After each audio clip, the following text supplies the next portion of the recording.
में कुर्सी पर बैठी हुई सोच रही थी। वो बहुत उदास लग रही थी क्योंकि कुछ समय पहले ही उसका आदित्य से ब्रेकअप हो गया था। कमरे में अजीब सी खामोशी थी। नई शुरुआत करने और पुरानी बातें भूलने के लिए उसने शहर से दूर हरियाणा के एक गांव में किराए पर एक घर ले लिया। उसके आसपास शांति थी और दूर दूर तक खेत ही खेत फैले हुए थे। उसे लगा कि कुछ समय शोर शराबे से दूर रहकर वो खुद को समय दे पाएगी और आगे की जिंदगी के बारे में सोच सकेगी। वो अपनी गाड़ी लेकर दिल्ली से हरियाणा की ओर निकल पड़ी।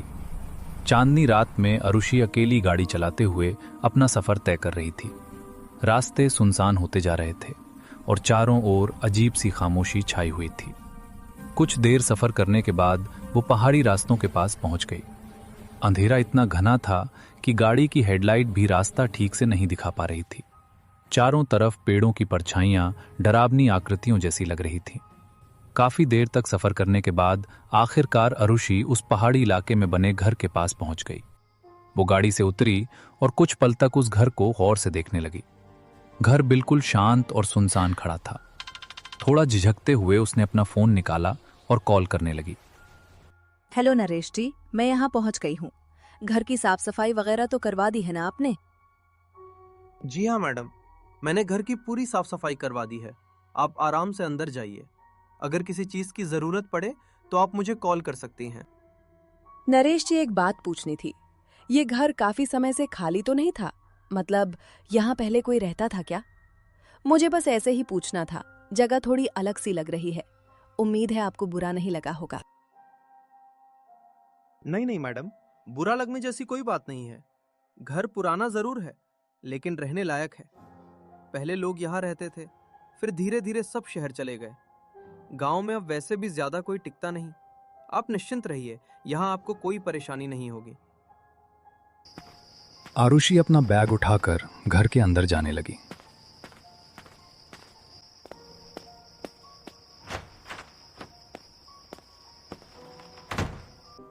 घर के भीतर कदम रखते ही ठंडी हवा का एक झोंका उसके शरीर से टकराया, जैसे किसी ने अचानक पुरानी यादों को जगा दिया हो। लिविंग रूम में पुराना लकड़ी का फर्नीचर रखा था और दीवारों पर फीकी पड़ी पेंटिंग्स टंगी हुई थीं, जिनकी आकृतियां अंधेरे में और भी अजीब लग रही थीं।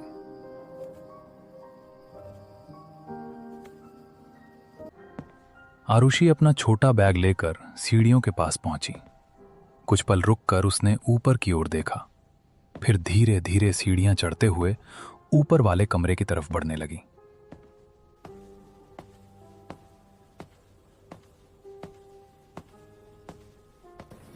कमरे के अंदर जाकर उसने अपनी किताबें बुक रैक में सलीके से रख दी। इसके बाद वो सीधे रसोई में कुछ खाने के लिए चली गई। रात काफी हो चुकी थी और दिन भर के सफर की थकान उसके चेहरे पर साफ दिखाई दे रही थी। उसने सोचा खाना बनाकर जल्दी ही सो जाएगी। रसोई में पहुंचकर उसने देखा कि वहां पास्ता के कुछ पैकेट रखे हुए थे। गांव में इतनी रात हो चुकी थी कि ऑनलाइन कुछ मंगवाने का सवाल ही नहीं था, इसलिए उसने पास्ता ही बनाने का फैसला किया। कुछ देर में पास्ता तैयार हो गया।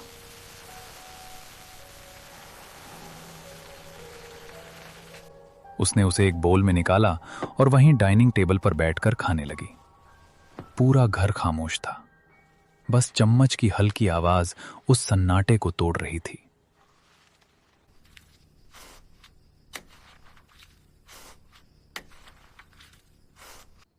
खाना खत्म करने के बाद वो ऊपर वाले कमरे में सोने चली गई।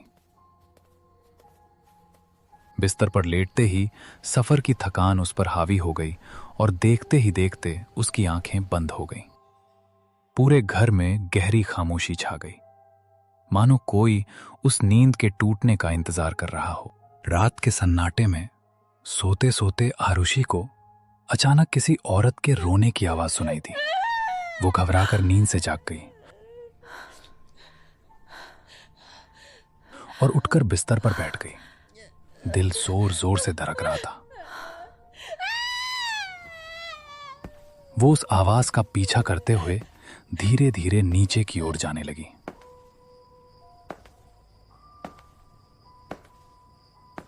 नीचे पहुंचकर उसने बैठक की ओर देखा। वहां एक लकड़ी की कुर्सी अपने आप हिलती हुई दिखाई दे रही थी। कुर्सी की चरमराहट उस खामोशी में और भी डरावनी लग रही थी।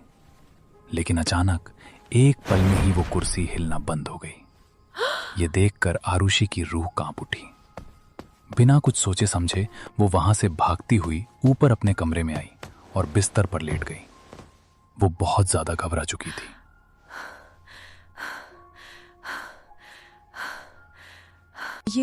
ये क्या था? वो कुर्सी अपने आप कैसे हिल रही थी? मैंने अपनी आंखों से साफ देखा था। ये घर खाली बताया गया था। फिर यहाँ ऐसा क्या है जो मेरी मौजूदगी महसूस कर रहा है? नहीं, कुछ तो गलत है। इस घर में कुछ ऐसा है जो मुझे देख रहा है, मुझे महसूस कर रहा है। मुझे यहाँ ज्यादा देर नहीं रुकना चाहिए। ये जगह सुरक्षित नहीं है। कांपते हाथों से उसने चादर ओढ़ी और अपना मुंह ढक लिया, जैसे खुद को किसी अनदेखे डर से छिपा रही हो।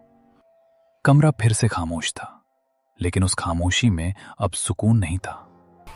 अगले दिन दोपहर के 11 बज चुके थे, लेकिन आरुषि अब तक सो रही थी।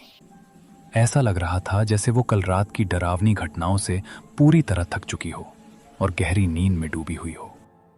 अचानक पास में रखा उसका फोन जोर से बजने लगा और उसने फोन उठाकर कॉल रिसीव कर लिया। आरुषि, अभी तक उठी नहीं क्या? फोन उठाने में इतना समय लगा दिया। ज्यादा ही आलसी हो गई हो तुम। कब से कॉल कर रही हूँ। अरे दीदी, आलसी नहीं हुई हूँ। कल रात थोड़ा ज्यादा ही थक गई थी, इसलिए आंख नहीं खुली। तुम बताओ क्या कर रही हो? क्या हुआ? तेरी आवाज कुछ ठीक नहीं लग रही। सब ठीक तो है ना? कहीं गांव जाकर अफसोस तो नहीं हो रहा? नहीं दीदी, कुछ नहीं हुआ। मुझे लगता है बस थोड़ी थकावट हो गई है। अकेली हूं ना, इसलिए शायद सब कुछ थोड़ा अजीब लग रहा है। बात करने के बाद आरुषि किताबों वाले कमरे में गई। जो बुक रैक रात को किताबों से भरा हुआ था, वो अब पूरी तरह खाली था, मानो किसी ने सारी किताबें वहां से हटा दी हों। ये देखकर आरुषि का दिल जोर से धड़कने लगा। उसके मन में चिंता घर करने लगी। आखिर यहां से किताबें किसने उठाई? वो खुद से ही सवाल करने लगी कि कहीं ये सब उसका वहम तो नहीं, या फिर इस घर में सच में कोई और भी मौजूद है। वो वापस अपने कमरे में आकर बिस्तर के पास बैठ गई। उसका मन अब भी घबराया हुआ था और दिल की धड़कनें तेज थीं। उसे कुछ भी ठीक नहीं लग रहा था। थोड़ी हिम्मत जुटाकर आरुषि ने अपनी नानी को कॉल लगाया। उसे लगा कि शायद नानी से बात करने के बाद उसका मन थोड़ा शांत हो जाए। आरुषि ने कांपती हुई आवाज में अपनी नानी को सारी बात बताई। उसने बताया कि रात को उसके साथ क्या हुआ। कुर्सी अपने आप हिलती हुई दिखी और घर में अजीब चीजें होने लगीं। सब सुनने के बाद नानी कुछ पल चुप रहीं। फिर गंभीर लहजे में उन्होंने कहा, आरुषि, तुम वहां से निकल जाओ। उस जगह में कुछ न कुछ अजीब जरूर है। ऐसे घरों में रुकना ठीक नहीं होता।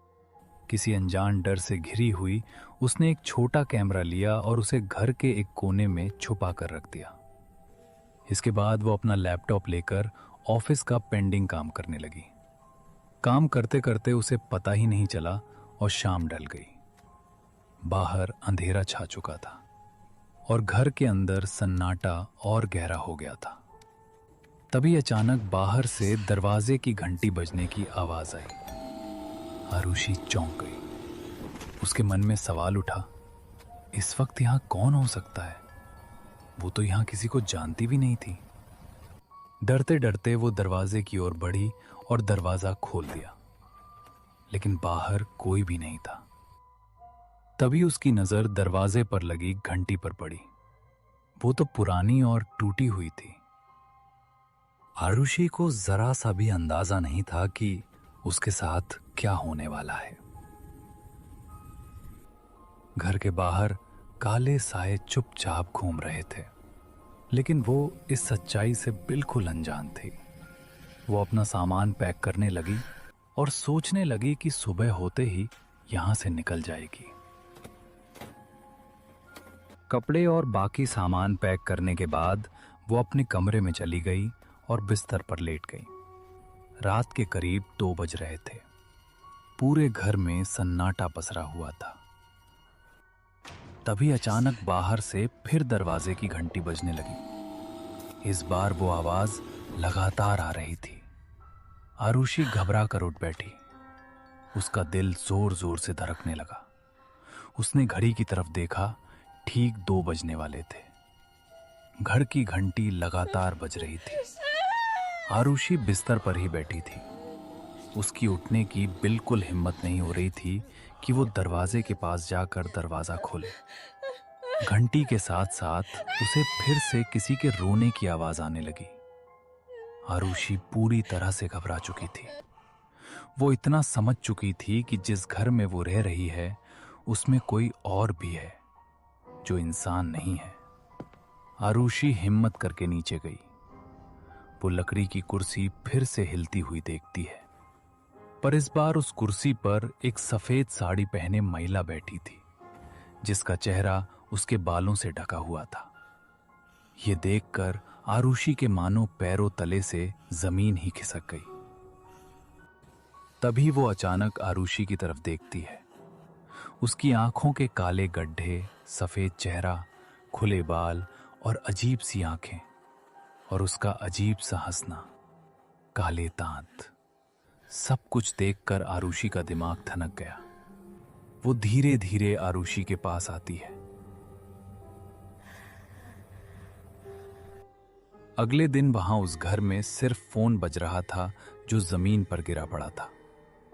फोन पर दीदी नाम का कॉल आ रहा था, लेकिन आरुषि वहां कहीं नहीं थी। उसके बाद से आरुषि की आज तक कोई खबर नहीं है।